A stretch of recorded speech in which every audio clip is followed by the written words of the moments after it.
Hai semua, kali ni kan saya nak share resepi kek butter red velvet cheese. Penggemar kek butter yang perisa red velvet, korang boleh cubalah resepi ni.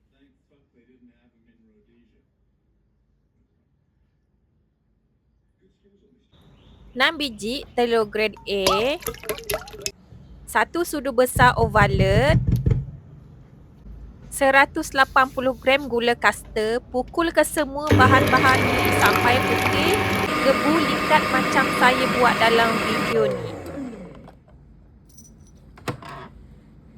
Kalau angkat dengan whisk kan, adunan tu lambat turun, maknanya adunan yang ni dah siap. Lepas tu masukkan 25 gram susu tepung, 200 gram tepung naik sendiri.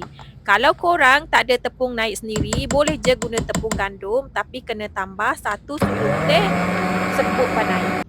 Kemudian masukkan lagi 170 gram cream cheese. Pastikan cream cheese ni dah lembut ya, supaya senang sebati dengan bahan-bahan lain. Kemudian baru masukkan 200 gram butter yang telah dicairkan. Butter tu saya timbang dulu baru saya cairkan. Saya pupus sekejap je dengan low speed. Kemudian aduk lagi menggunakan spatula supaya butter tu betul-betul bercampur dengan adunan lain. Kemudian last sekali masukkan 100 gram cheddar cheese yang telah diparut.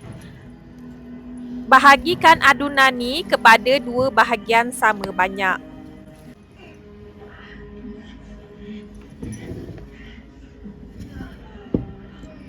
Yang ni masukkan 1 sudu teh red velvet Il Malco. Kemudian korang sebatilah bagi dia bercampur rata. Kemudian bolehlah korang masukkan ke dalam acuan macam saya buat ni lah. Saya guna acuan bunch cake. Tepi-tepi acuan ni saya sapu dengan glaze. Kalau korang tak ada acuan macam saya punya ni, boleh je guna acuan segi 4 biasa tu.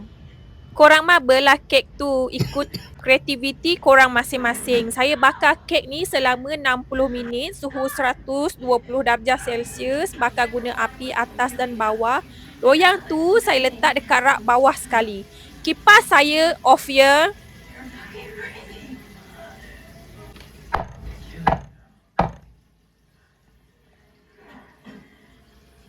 Kek masak, terus keluarkannya daripada acuan. Korang jangan biarkan kek tu sejuk dekat acuan. Nanti kek tu akan mendap. Kalau kek tu betul-betul masak, acuan tu korang sapu dengan glaze, memang senang dah keluarkannya daripada acuan. Korang tengoklah ni, kek saya memang cantik betul dan gebu. Selamat mencuba semua, semoga bermanfaat untuk semua.